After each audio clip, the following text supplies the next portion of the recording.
Family trips are more enjoyable without the daughter-in-law. She's just in the way. From the window of the speeding car, my mother-in-law looked down on me with a mocking smile. It all started on the first day of a family vacation with my husband's family. On the way to a luxury hotel, we stopped at a highway gas station, and suddenly I was left behind all alone. I was completely lost and stood frozen on the spot, a moment I'll never forget. My name is Susan. I'm 30 years old, and I focus on housework, not working outside the home. My husband, Thomas, is a management consultant and often away from home. Since I spend a lot of time alone and my husband has been covering all of mother-in-law's living expenses since my father-in-law passed away, we decided to live with her in our home. Mother-in-law was thrilled that her only son was moving back home, but she seemed displeased that I, his wife, was coming along. I'm not glamorous and I have no interest in designer brands. I do a lot of water-related chores, so even with care, my hands get rough and I choose clothes that are easy to move in. To mother-in-law, I seemed like an embarrassing daughter-in-law to show others. Mother-in-law, Linda, has always been a show-off, obsessed with appearance and brands. She's long since spent her grandfather's inheritance and her savings, but she has no intention of changing her luxurious lifestyle, always begging my husband for more. My husband always firmly refused, saying, "I'm giving you living expenses, not money for luxuries." But mother-in-law never gave up, always causing trouble. Furthermore, my sister-in-law and her husband live nearby. Sister-in-law, Jessica, has the same character as her mother, always making snide remarks like, "Thomas could do better than a plain woman like you." She comes to our house every day, demanding meals, baths, and drinks, but never contributes money or helps with chores. "You're Thomas's wife, so it's only natural that you do all the housework. You're not good-looking, so at least keep the house clean. Thomas is too kind. Susan has always been poor and doesn't understand anything about brands, right?" Yet mother-in-law would tell my husband, "I do all the housework myself." And sister-in-law would claim, "We're good friends." I've been working in customer service, so I've been using that experience to avoid major conflicts with mother-in-law and sister-in-law for the past few years. But my husband noticed everything, from me doing all the housework to sister-in-law's terrible attitude, but he didn't confront them directly because I asked him not to. I wanted to avoid a complete breakdown with my husband's family, no matter what they did to me. My husband respected my feelings. "But you don't have to push yourself too hard. I'm okay with cutting ties and living separately." "Thank you, but I want to try a little harder. So I'm thinking of planning a family trip to improve our relationship. What do you think?" "That sounds good. I can take time off next month, so let's all go on this year's trip." Since we were dating, my husband and I have been traveling regularly. Even after moving in with my mother-in-law, my husband and I enjoy occasional trips just for the two of us. But once mother-in-law and my sister-in-law realized we were staying at luxury and famous hotels, they insisted on coming along. "You two are so heartless, going on luxurious trips without us. From now on, take us with you and make sure it's extravagant." Because they were so persistent, I told them that this time we had booked a luxurious hotel for the whole family, including sister-in-law's husband. Mother-in-law and sister-in-law were thrilled. But just before the trip, my husband's work made it impossible for him to join us. I thought about postponing the trip, but mother-in-law had already bragged to the neighbors about the souvenirs, so she insisted we couldn't change the plans now. Reluctantly, I agreed to go with the four of us, excluding my husband. On the day, I put mother-in-law and sister-in-law's luggage in the trunk, and since there was no room left, I carried my travel bag inside the car. Throughout the drive, mother-in-law and sister-in-law kept making snide remarks from the back seat.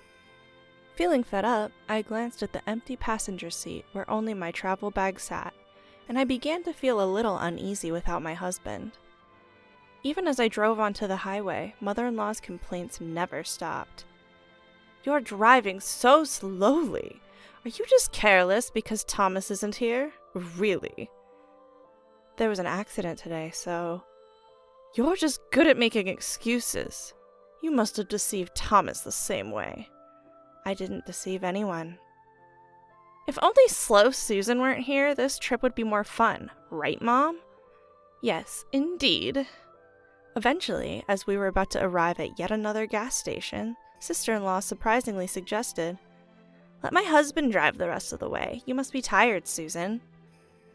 Having been forced to prepare mother-in-law's luggage and clean the house before our early departure, I was exhausted and agreed. "Susan, could you buy drinks for everyone?" As I got out of the car to switch drivers, mother-in-law gave me a friendly smile, unlike her usual self. "Sure, that's fine." Mother-in-law and sister-in-law were unusually kind. Maybe they want to improve our relationship just like I do. That's good. I felt relieved and was about to walk away from the car when suddenly the engine started. And mother-in-law threw my luggage out of the car. Then mother-in-law yelled at me with a big smile. "Family trips are more enjoyable without the daughter-in-law. You're just in the way."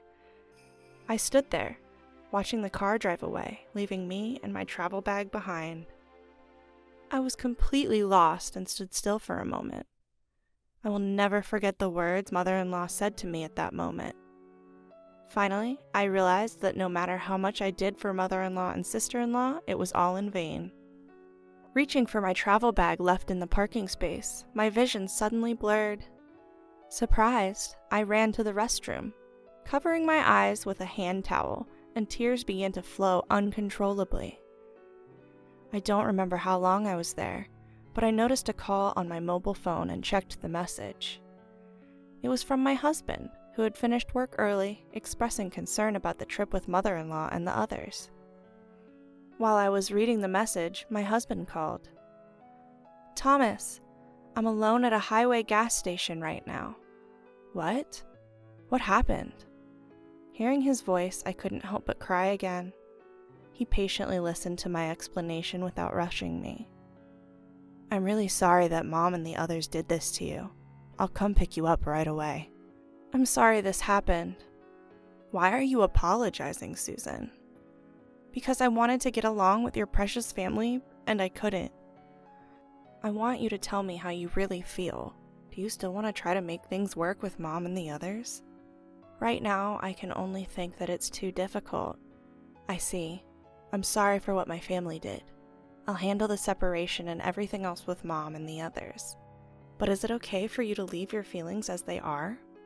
"My feelings?" "You've been holding back from me all this time, haven't you?" Thinking back, I realized that I had always been holding back.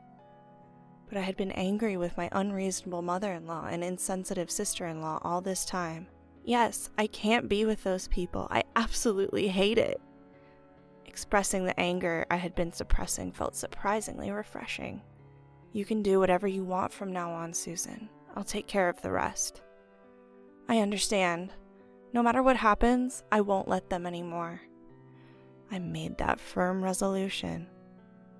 A few hours later, my husband came to pick me up at the gas station. Being with him made me naturally smile, and I realized how calmly and happily we could spend time together, even though we were traveling the same distance. I couldn't help but grin a little, even though I felt bad for my worried husband. Thanks to his thoughtful care, I was able to rest well when we got home. The next day, my husband made a surprising proposal. "I've narrowed down the options for our new home to places near Susan's parents' house." "What? What's going on all of a sudden?"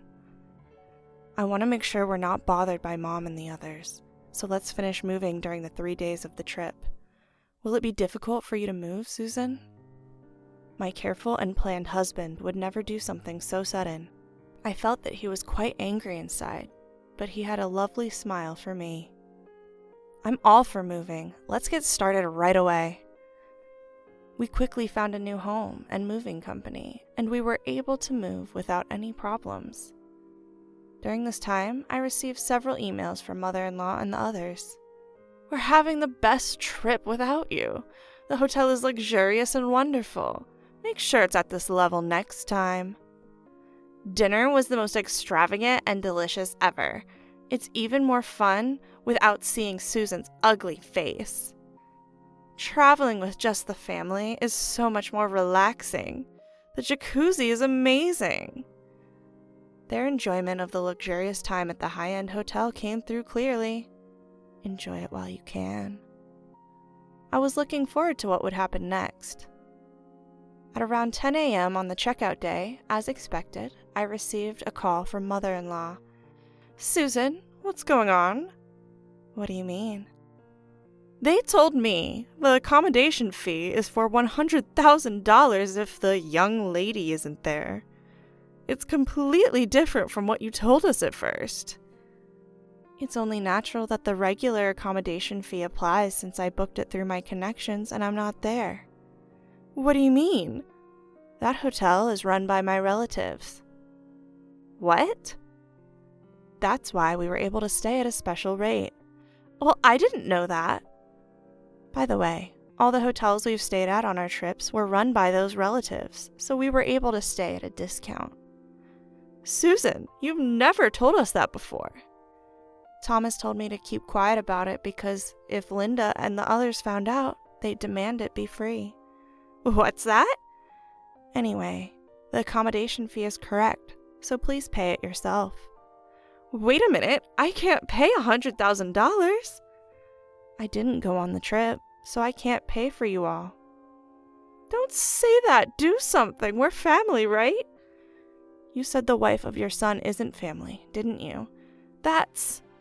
You all enjoyed yourselves as a family, so please pay as a family. Goodbye.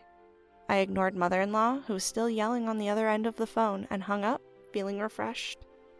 In the end, Mother-in-law and the others borrowed money from a shady source to pay for the accommodation or something like that. Furthermore, when they returned home, they couldn't get living expenses from my husband or me since we had moved, and they ended up fighting and parting ways with sister-in-law's family. Sister-in-law's family also deteriorated their relationship and divorced. Sister-in-law, abandoned by her husband and without income, looked for work in the nightlife, but seemed to have trouble finding employment due to her bad personality. With no one left to rely on, Mother-in-law even went to my husband's company to seek help. At that time, Mother-in-law looked older than her age, with hollow eyes, a haggard face, and dirty clothes. Even when she was crying and begging in the company lobby to live with us, my husband firmly declared a break in relations. After that, Mother-in-law ended up working exhaustively at a terrible live-in job. Several years have passed, and now we have a lovely child and are living very happily. We are planning to stay at that luxury hotel we couldn't go to before, just the three of us, as a family. The hotel owner's relative invited us because they want to meet our child. We are looking forward to it very much.